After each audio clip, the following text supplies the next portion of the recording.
Hello, good morning, welcome. कैसे हैं आप सभी लोग? आशा है कि आप सभी लोग बहुत अच्छे से होंगे।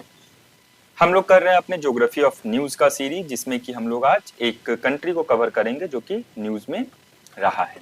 ठीक है, तो अगर आप इस मैप को ध्यान से देखो और अगर इस मैप को अगर आप पहचान पा रहे हो तो हम लोग कहाँ पे हैं इस समय? हम लोग इस समय हैं साउथ पैसिफिक ओशन में। ये ऑस्ट्रेलिया आपको दिख रहा होगा, इसके बगल में यहाँ पे आप देख पा रहे होगे साउथ पैसिफिक ओशन में आप खड़े हो और यहाँ पे एक ये छोटा सा द्वीप समूह है। ठीक है, ये द्वीप समूह का नाम है फिजी। ओके, इस द्वीप समूह को हम लोग ज्वेल ऑफ पैसिफिक या दक्षिण प्रशांत का रत्न भी कहते हैं। तो ये एक one of the most important islands हैं आपके साउथ पैसिफिक। ठीक है, अब ये आज न्यूज में रहा है क्योंकि भारत के साथ इन्होंने बहुत अच्छे संबंध स्थापित हुए हैं एंड इंडिया एंड इनके बीच में डिफेंस टाइज की भी बात हो रही है, तो बहुत सारी बातें चर्चा में चल रही हैं। एंड अगर हिस्टोरिकली भी अगर आप बात करो तो फिजी एक इंपॉर्टेंट कंट्री है। तो अभी थोड़ा आज की क्लास में हम लोग फिजी के बारे में जानेंगे। ठीक है, तो ये जो फिजी है इसमें लगभग लगभग आप मानो 330 आइलैंड का ग्रुप है, जिसमें से 110 आइलैंड के पे आबादी है। मतलब 330 में से 110 यानी 33% जो आइलैंड है उस पे लोग रहते हैं, बाकी ऐसी आइलैंड है। 500 और भी छोटे छोटे आइलैंड्स ये मिलके बना है, तो ये बहुत सारे आइलैंड्स का एक ग्रुप है। एंड ऐसा माना जाता है कि इनका जो ओरिजिन है वो बेसिकली ज्वालामुखी गतिविधियों के कारण हुआ है, यानी कि वॉल्केनिक ओरिजिन वाले ये सारे आइलैंड है। यहाँ के दो मेन आइलैंड है, डेट इज विटी लीवू। ठीक है, अगर आप यहाँ पे देखो तो ये है विटी लीवू एंड दूसरा है वानिया लीवू। ये दो जो मेजर आइलैंड है इसके ऊपर लगभग लगभग फिजी का 87% लोग निवास करते हैं। ठीक है, अब आप देख पा रहे हो कि ये पैसिफिक में लोकेटेड आइलैंड है, तो यहाँ का जो तापमान है वो मान लो जिस तरह का आप पर्वत भैया वर्षावन वाला जो क्लाइमेट होता है उस तरह का क्लाइमेट है यहाँ पे हमें देखने को मिलता है। अगर सबसे ऊंचे पर्वत की बात करें तो माउंट टेमोनीवी है, जो कि यहाँ का सबसे ऊंचा माउंटेन है, जो कि लगभग 1324 मीटर ऊंचा है। अब ये उष्ण चक्रवातीय क्षेत्र में आता है, तो लगभग लगभग ये साइक्लोन जोन में पड़ता है, यानी कि यहाँ पे साइक्लोनिक एक्टिविटीज आपको लगातार देखने को मिलेंगी। अगर रिवर की बात करें तो यहाँ का जो एक मेजर रिवर है उसका नाम है रेवा नदी, जो कि विटी लिवू इसके ऊपर बहती है। ठीक है, अब ये क्योंकि आइलैंड्स ही हैं तो मैप बहुत ज्यादा क्लियर नहीं है। अगर इसके बारे में और बात करें तो इनका जो मेजर इकोनॉमी की डिपेंडेंस है वो आता है इनकी कृषि पे। ठीक है, तो दिस कंट्री इज बेसिकली जैसे हमारा भारत है वैसे ही एग्रीकल्चर पे डिपेंड करने वाली यहाँ की अर्थव्यवस्था है, एग्रीकल्चर पे ये डिपेंडेंट होते हैं। ठीक है, तो ये मैप आकर आप यहाँ पे देख पा रहे हो। तो अब सबसे इंपॉर्टेंट यहाँ पे ये है कि अगर यहाँ के पॉपुलेशन कॉम्पोजिशन की देखो तो लगभग 10 लाख की आबादी है, 9,30,000 के आसपास की आबादी यहाँ की है, जिसमें से 56% मूल फिजी के जो मूल निवासी है वो है। ठीक है, जिनको ताउकेई कहा जाता है। एंड बाकी का जो पॉपुलेशन है लगभग 37% पॉपुलेशन वो भारतीय मूल के लोगों का है, जिनको इंडो फिजियंस कहते हैं। एंड वहां पे हिंदी एंड भोजपुरी जैसी भाषाएं भी चलती है। ठीक है, तो फिजी में इतना डोमिनेंट पॉपुलेशन क्यों है?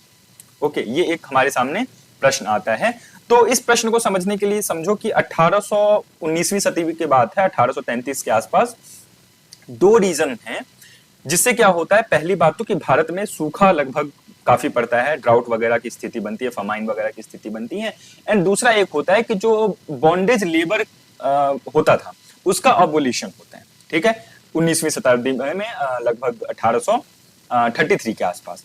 तो इसके कारण क्या होता है कि जब स्लेवरी का एवोल्यूशन हो गया, ये भी बॉन्डेज लेबर का एवोल्यूशन हो गया, तो इन जो कंट्रीज हैं जहां पे गन्ना का प्रोडक्शन बहुत ज्यादा होता है शुगर प्लांटेशन के लिए, वहां पे क्या देखने को हमें मिला कि कमी हो रही है, लोगों की कमी हो रही है, लेबर्स की कमी हो रही है।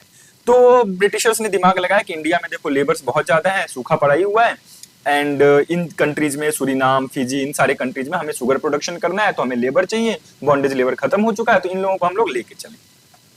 तो इन लोगों ने क्या किया, इन लोगों को लेके गए, तो इन लोगों का एग्रीमेंट करके, ठीक है, एग्रीमेंट बना के कि आप लोग वहां चलो, इतने 5 साल के लिए रहोगे वहां पे, एंड आप वहां पे अपना खेती बाड़ी करना, आपको पैसा मिलेगा, फिर वापस यहाँ पे आ जाना।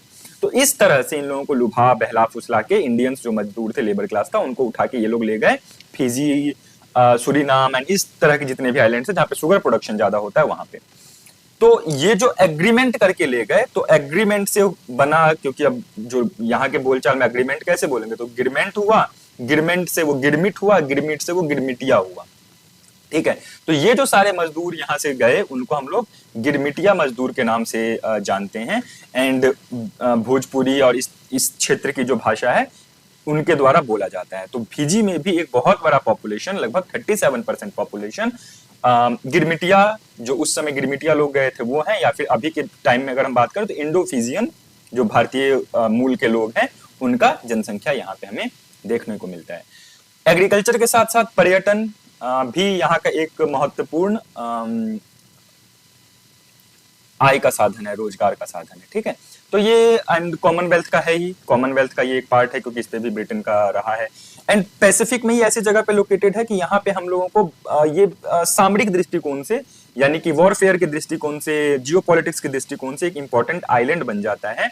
एंड भारत और इनके बीच में जो डिफेंस स्ट्रेटेजीज या फिर डिफेंस टाई-अप्स का बढ़ना एक भारत के लिए अच्छी बात है। एंड इंडिया के जो डायस्पोरा कम्युनिटी है उनका भी योगदान भारत को मिल सकता है, तो इसके लिए भी एक अच्छी बात है। तो ये न्यूज में रहा हमारा। और थोड़ी बहुत बात करें तो रग्बी यहाँ का नेशनल गेम की तरह है। काफी कल्चरल एंड विविधता यहाँ पे पाई जाती है। एंड एक इंटरेस्टिंग फैक्ट इस यहाँ के बारे में ये है कि ऑल्दो कि ये पूरा सारे आइलैंड ग्रुप्स एक ही टाइम जोन को फॉलो करते हैं, बट इंटरनेशनल डेट लाइन यहाँ से गुजरता है।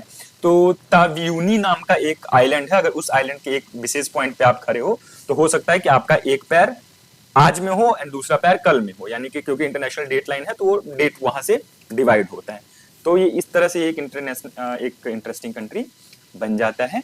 एक स्मॉल कंट्री बट बहुत इंपॉर्टेंट कंट्री भारत के लिए एंड ग्लोबल जियोपॉलिटिक्स के लिए। ठीक है, तो ये था हमारा आज का क्लास ज्योग्राफी न्यूज। इसी के साथ यहाँ पे एक छोटा सा वीडियो का सजेशन है जो कि बेजोड़ के चैनल पे होस्ट होता है। अगर आप भोजपुरी जानते हो, नहीं भी जानते हो तो इसको आप वो क्या कहते हैं उसको कैप्शंस के साथ देख सकते हो। गिरमिटिया सॉन्ग, गिरमिटिया पे ये गाना बनाया गया है, राजमोहन जी ने इसको गाया है, तो यू कैन वॉच दिस। तो थैंक यू सो मच। अगर आप सीयूईटी पीजी ज्योग्राफी या यूजीसी नेट की तैयारी कर रहे हैं तो आप हमारे ऐप को डाउनलोड कर सकते हैं। ऐप का लिंक डिस्क्रिप्शन वगैरह में आपको मिल जाएगा। साथ में ये ऊपर आपको क्यूआर कोड दिख रहा है, इस क्यूआर कोड को भी स्कैन करके आप ऐप डाउनलोड कर सकते हैं एंड अपने सीयूईटी पीजी या फिर यूजीसी जेआरएफ की प्रिपरेशन कर सकते हैं। अगर आपको इन प्रिपरेशन से रिलेटेड कोई भी क्वेरी, क्वेश्चन या कुछ भी इस तरह का डाउट हो तो आप हमें व्हाट्सएप कर सकते हैं 9936211102 पे। Thank you so much. मिलेंगे हम कल क्लास में। अपना ध्यान रखिए, अच्छे से पढ़िए। जय हिंद।